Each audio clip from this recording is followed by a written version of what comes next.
Baking some cookies for the van ride. We're going up to the inauguration in D.C., and I figured there's going to be 15 of us, and we're going to need a little bit of extra sugar, so taking some chocolate chip cookies along. To turn Virginia blue after all of these years for a presidential race is just phenomenal. Barack Obama's campaign just inspired so much enthusiasm. It brought out certainly a drive and a commitment in me that I hadn't felt in a long time. Seeing him being made president just feels so important. And going up there with this group of people from the county committee, with other people that have been so devoted to this process, I think is going to be a wonderful experience. It's 7 o'clock the night before the inauguration in a car park in Roanoke, Virginia. And behind me here, a group of Obama supporters are heading off to the inauguration. Now, all around the country, hundreds and thousands of people are setting off on journeys precisely like this from as far away as California to witness this historic event. Roanoke is in southwest Virginia. It's where I spent 3 weeks before the election. Now, during that time, people were in certain company afraid to even mention that they were Obama supporters, but a lot's happened since then, and they're here now to head off and pay their respects to the new president. We expect to arrive at Steve's in Washington by midnight tonight. Can we take bets on what we think that Michelle might be wearing tomorrow? You think red or blue? Okay, anybody want a cookie? Yes, please. Delicious. Does your friend in Alexandria have a fireplace? So the hungry, toiling masses have arrived at McDonald's, about an hour and a half out of Roanoke. No? You're grumpy. Yeah. You're grumpy. It was great to move to Virginia just in time to vote and help Virginia go Democratic. And I was absolutely not going to miss the inauguration, even if I had to sleep in my car. I'm absolutely thrilled to be going. I think we'll have a great time.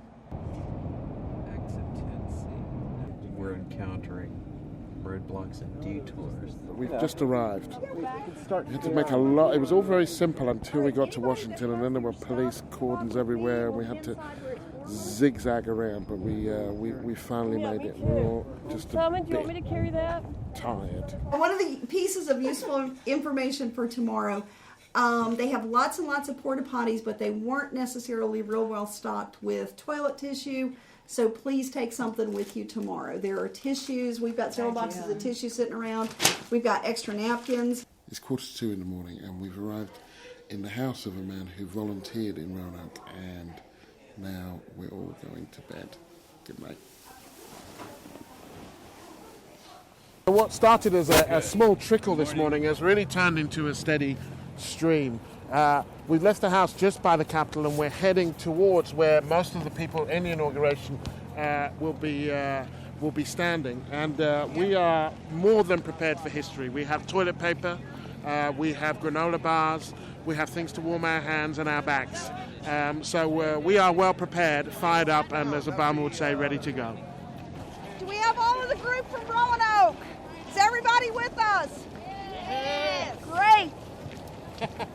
I wanted to bring my granddaughter so she could be part of history. So we decided to get on the bus. The minute we found out Miss Shirley was coming, we decided to get on the bus. We're so very excited. We are heading onto a motorway, and I truly believe that we have no idea where we're going, but we're going there with great purpose. I don't know if that's a metaphor or what, but this is a motorway, this is a large group of people, and I've asked several people and none of them have any idea where they're going.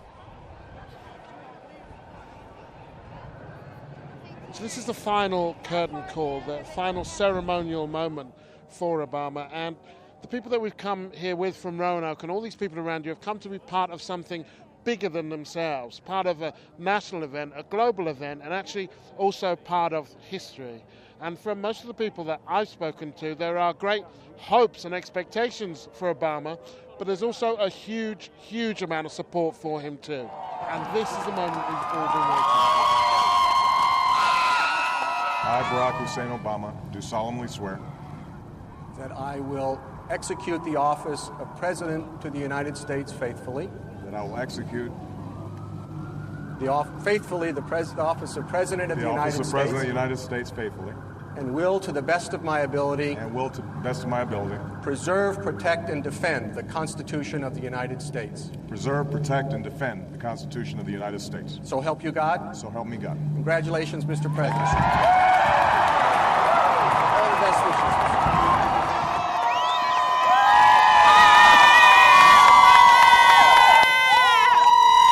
He unites the whole world. The whole world is behind him. You know, he's for everybody. Like he said, you know, no matter what race, color, creed you are, you can still make it in America. Proud to be an American. Proud to be an American. Glad that the nation did the right thing. They picked the best man because he was the best man. The fact that he's black is just a bonus for black people. I think it's just his ability to infuse hope into lots of people and to believe that there is a change that can come, that is possible to come. You know, how he actually leads and serves as president, you know, time will be the judge of that. But for now, you know, it's day one. He's got a clean slate, and that's the right start. Did you think this would ever happen? Not in my lifetime. No? You know, I worked during the Civil Rights Movement with Dr. Martin Luther King back in the 60s, and I never in life thought this would happen. It's just wonderful. Yeah, And, this is the happiest day of my life. The moment that they announced that he had won was just as emotional as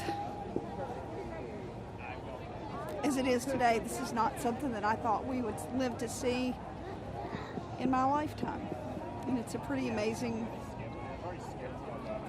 event to be a part of.